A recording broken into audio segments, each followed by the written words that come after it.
다음 주제는 여성입니다. 사실 여성이 캐릭터가 그래도 꽤 나오긴 해요.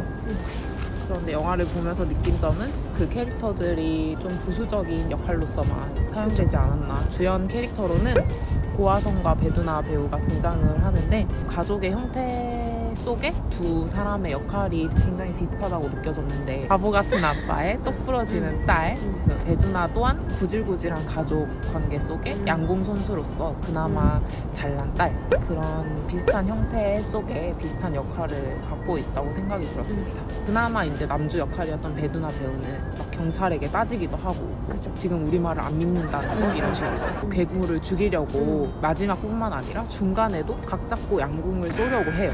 하지만 다 중간에 뭐 경찰한테 따질 때는 아버지한테 저지다, 양궁을 쏘려고 할 때는 오빠인 백혜이랑 그런 모습들이 사실 현실과 굉장히 닮아 있지 않나라는 생각이 들었고 아쉽기도 했습니다. 그리고 이 현서라는 캐릭터가 이 영화 속에서 그 어린 남자아이를 되게 보듬어주고 살펴주는 장면이 많이 나오잖아요. 맞아요. 그래서 그 아이를 대신해서 자기가 뭐 아이의 눈을 가려준다던가 뭔가 저는 이 장면에서 되게 크게 공감이 되지 않았어요. 나라면 이 상황에서 그렇게 행동을 할 것 같지 않다라는 느낌이 조금 많이 들었는데 이거는 제가 정이 없는 사람이라서 아니에요. 그런 행동에서 뭔가 이 사회나 이런 미디어 자체가 사람들에게 모성애를 학습시키고 있는 게 아닐까? 이런 올바른 행동이라고 하는 거를 학습시키고 있는 게 아닐까? 맞아요. 라는 느낌을 조금 받았던 것 같아요. 저희가 말하고 싶은 것은 사실 뭐 남자 캐릭터들은 굉장히 다양한 모습을 보여주잖아요. 이기적인 모습 또는 뭐 정의로운 모습, 뭐 남을 구하려는 모습, 굉장히 다양한 모습을 보면서 이런 사람이 존재한다는 거를 저희가 알 수 있는데 사실 여성 캐릭터는 영화 속에서 너무 좀 굳어진 모습을 많이 봐왔기 때문에 다양한 모습의 캐릭터를 보고 싶다면 이와 반대되게 남성 주요 캐릭터를 그리는 방식은 또 되게 달라요. 박강두가 영화 속에서 미혼부로 나오는데 뭔가 영화에서 송강호가 딸에게 맥주를 주기도 하고 그렇게 어른으로서 또는 부모로서 부족한 모습을 보여줌에도 불구하고 그것을 단순히 하나의 캐릭터로 인식하게 하고 마지막에 갈수록 딸을 구하려고 하는 그런 긍정적인 캐릭터로 표현을 한 게 아쉬웠죠.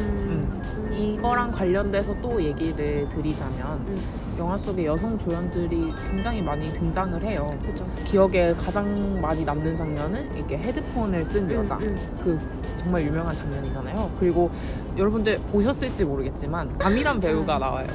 그 보시면 연기를 너무 잘해요. 발동동 연기를. 그죠?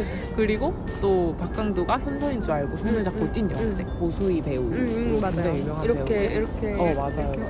지금 보니까 네. 새로운 그런 다양한 그쵸, 여성 그쵸. 조연들이 등장을 하고 그쵸. 있는데 사실 이런 여성 조연들의 모습에서 되게 아쉽다라는 생각을 많이 하게 맞아요. 됐어요.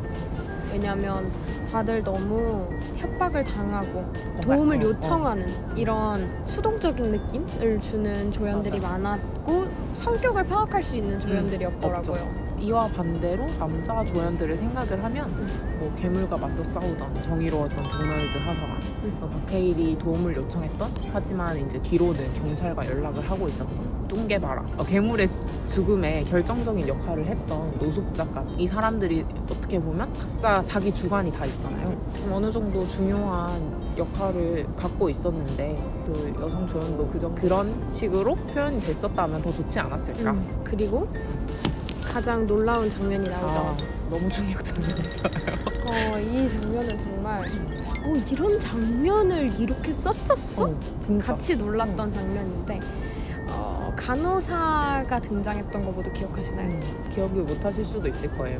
박강두가 막 도망을 가고 나서 이제 취재진들이 와서 간호사에게 어떤 환자였어요? 이런 식으로 인터뷰를 하는 장면이 있었는데 그 장면에서 카메라 구도가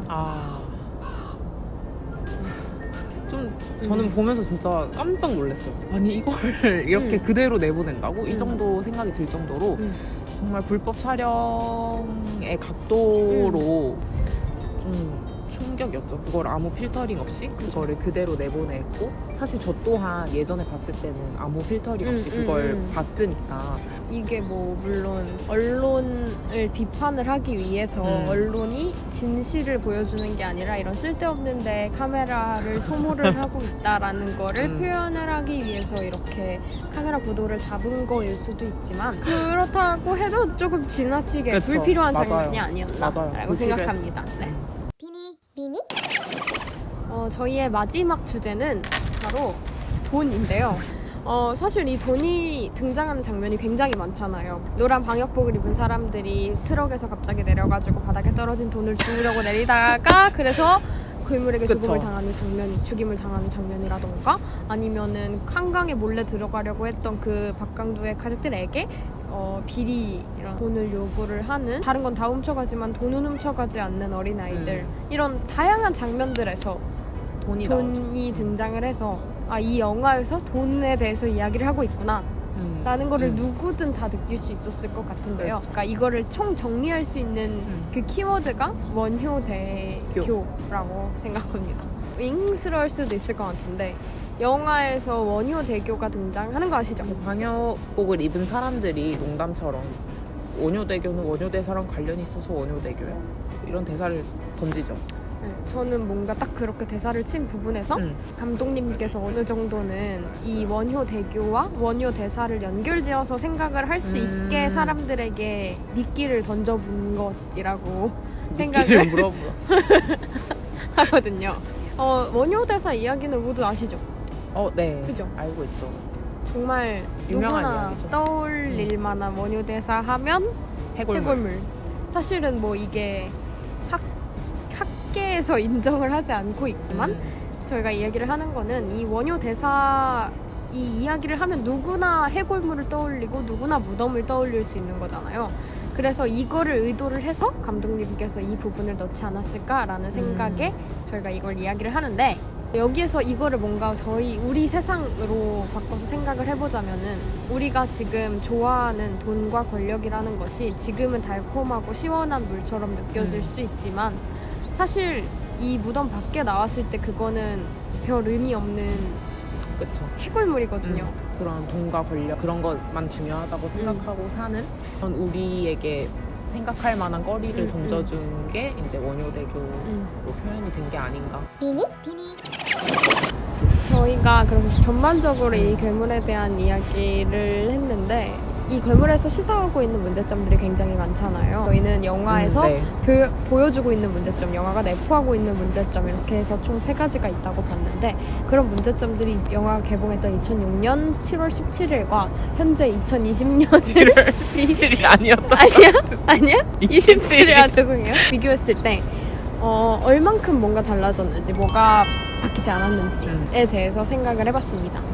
사실 또 최근에 코로나19가 있으면서 우리나라의 대응이 많이 회자가 되고 있는 것 같아요. 사실 지금은 굉장히 잘하고 있다는 느낌이 들고, 그리고 또 영화판에서 이런 여성을 대하는, 또 여성 배우가 쓰이는 방식 같은 것들이 사실 굉장히 조금씩 변화가 되고 있기는 하다고 느껴져요. 사실 여성 서사 영화들이 굉장히 작은 영화들에서는 많이 나오고 있어요. 근데 작은 영화의 그런 작은 이야기뿐만 아니라 저희는 큰 블록버스터 영화에서도 이런 괴물 같은 영화에서도 여성 주연의 영화를 보고 싶다는 그런 말이죠.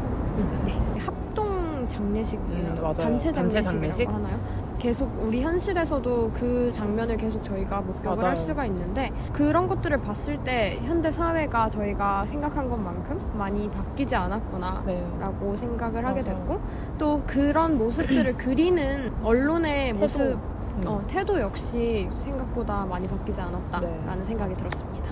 너무 그런 자극적으로만 보도를 하려고 하고 비춰지는 대상에 대해서는 깊게 생각을 하지 않는 그 모습들이 지금도 많이 일어나고 있는 것 같고, 2006년뿐만 아니라 그 점은 어디서도 빨리 개선이 되어야 될 모습인 것 같아요. 네. 비니? 저희 이렇게 첫 촬영이 끝났습니다. 여러분들의 생각 역시도 궁금하기 때문에 같이 의견을 나눠주셨으면 좋겠습니다. 또 영화는 사실 관객이 영화를 볼 때 완성된다는 말이 있듯이 또 원이네요. 그렇죠. 저희가 이렇게 영화를 또 하나, 물론 14년 전 영화지만 네. 2020년에 완성을 했다. 저희로 인해서 완성된 아, 건가요? 그쵸. 저희한테는 지금 완성된 거죠. 아, 그렇죠. 우리한테는. 우리한테는. 그러네요. 저희가 이번에 다음으로 하게 될 영화는 본 감독님의 다른 영화죠. 기생충 아니고요. 옥자라는 작품입니다. 이 옥자라는 영화의 메인 메시지는 영화를 보신 분들은 거의 다 알 것 같은데 바로 육식주의 중심의 사회에서 과도한 대형 사육과 뭐 생산의 현장을 비판하는 게 메인 메시지인데 저희는 거기에서 약간 영감을 받았달까? 그래서 일주일 아니고요. 5일 동안 월, 화, 수, 목, 금 동안 이렇게 채식을 경험을 해보도록 할 건데요. 저희는 그 중에서도 비건. 크게 말하자면 우유, 계란, 육식, 해산물을 먹지 않는 비건을 5일 동안 체험을 해보려고 해요. 이게 정말 맛있게 비건을 할 수 있을까? 네. 체험을 한번 해보고자 합니다. 그 문제의식은 갖고 있었지만 사실 실행을 하기가 쉽지가 그죠, 않잖아요. 그죠. 그래서 이번 기회로 한번 실행도 해보고 저희도 한번 이번 기회를 통해서 맛있게 그리고 다양하게 먹을 수 있는 모습을 보여드리도록 하겠습니다. 저희가 오늘 점심부터 시작을 했거든요.